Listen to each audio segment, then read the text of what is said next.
I think you don't remember, but I was shaking yesterday when I shake your hand and you signed my Atari, my 2600, yeah. And we talked here that was Vader version. So I was shaking yesterday, and being with you again is a great honor. So we grew up, me and Ezekiel, Carl, João, playing your games, and the games developed for Mr. David Crane, and I can't imagine the industry of the video games without you, without Atari. And I have to know how is being here in Brazil 40 years after the release of Atari 2600, and being with a crowd of people and old gamers, but also it was a very special moment when I saw young people that was even born when Atari was released in the line to know you, to talk to you, and even without a cartridge or a video game or a joystick for being signed, but they were there to know you. The importance of Nolan Bushnell and Atari for the video games. How do you feel about it? First of all, I'm very proud. I think that whenever you're sort of at the beginning of something, that puts you in a special place. And the part that I think is you always have to say is that if you surround yourself with really good people like David Crane and the team, we had an extraordinary group of individuals that were creative and technical and capable.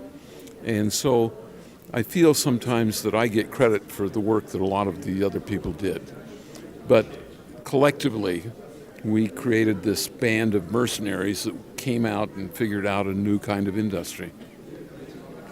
And it's all things that were happening on the industry at that time. It was everything was new. The creation of Activision and the first third parties for Atari. How do you feel that movement of the developers to create these third parties, and how do you think that this movement was essential for the industry nowadays? Well, it's hard for me to tell, but I think that I had left Atari when David and the guys went off and did Activision. And they did that pretty much because Atari didn't respect them, the Warner management. And I feel like I always did. So it may not have happened that way if I'd have stayed involved. Because I've always been in favor of giving royalties and sharing. If you do excellent work, you get excellent pay. It's just that simple. And it should be that way. But I think that the more you can democratize development, the more creativity you get.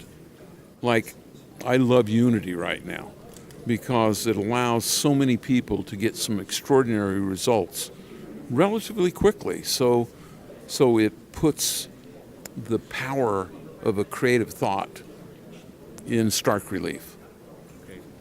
2 or 3 years ago, a documentary Atari Game Over brought to debate again the legend that E.T. was the responsible for the crash of the industry in the 1983. We know that wasn't this game, the Atari E.T. responsible for this. How this movement of selling Atari for Warner contributed to the crash of the industry. What happened was that big companies think they're smart when in fact they're kind of stupid. And the crash of '83 was totally self-inflicted by a series of extremely dumb solutions on Warner management side. And the most the worst thing that they did is they stopped innovating. They thought they were a record company, not a technology company. Okay. And they should have had the next generation video game player introduced in 1980. Okay. By trying to push that 1983, that extra 10 million consoles into the market when it was already saturated and, quite frankly, technically obsolete at that time. And so that decision was really what caused the crash. You know, I like to say it wasn't homicide, it was suicide. Okay. And Mr. Nolan, I made this question for David Ukraine, and I have to ask for you the same question. When we start to play and you start to produce the games of Atari, we have to imagine that some blocks and some pixels were spaceships, bicycles, racing cars, and persons. Nowadays, the games are very different, and we have to ways to capture movement of the persons. The technology is infinitely bigger than Atari had in the 70s and early 80s. Do you think that the losing of this imagination to see blocks and pixels and imagine that they were spaceships, do you think that affected the industry or the relationship of the gamers with the game that they were playing? It's a really good question, but I'm not sure. One of the reasons that the early games still have a really strong following is they were very well crafted in terms of timing and tension and the way the game was actually constructed. Today, I think developers rely a little too much on good graphics and good sound. And sometimes the actual gameplay takes a second seat. I know that sounds strange, but I believe that's true. But also, when we start talking about virtual reality and augmented reality, the blur between reality and artificial reality becomes even more tenuous. And that's interesting. So let's say that a lot of games, a lot of movies require what we call a permission to believe. Yes. And that is always what we're doing in the reality. And what is the ultimate game playing environment? Holodeck, Westworld. You know, all of these things are going to be really, really cool. I don't want it to be quite as bad as The Matrix, but we don't know.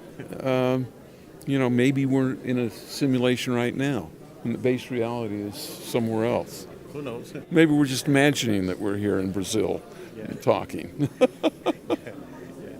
And Mr. Nolan, do you play games nowadays? If you play, what are the you enjoy most?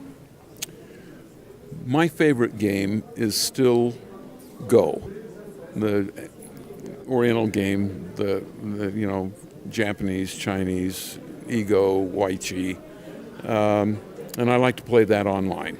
Okay. But it's a tough game, and if you try to play more than one game a night, you burn your brain out. But in terms of video games, I play a lot of different mobile games. Those are really, I'd probably download a new mobile game twice a week. And I play some and don't like them, and I play others and play them a lot. I think on my PC, I really got into Portal, League of Legends. Okay. I'm horrible at League of Legends. I mean, really bad. I also can't play it. Well, the problem is that when you get old, you get slow. And your reaction time just feel it. isn't. Huh? I feel it. I know, and it really sucks. I can play River Raid as I played when I was a child. But my kids can just mop the floor with me. But if there's a game that has stealth and guile, I'm your man. Okay, awesome. Mr. Nolan, are you following the news about the new video game of Atari? What do you think about it? I haven't seen it yet. I've read all the stuff. I think the theory is excellent. How do you get some of the access of the classics as well as some new updates in a very cost-effective package?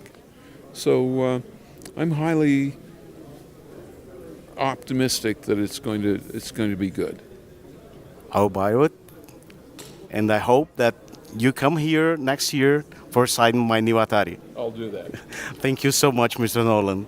So it was such a great honor to know you, to interview you. Thank you so much. Be good.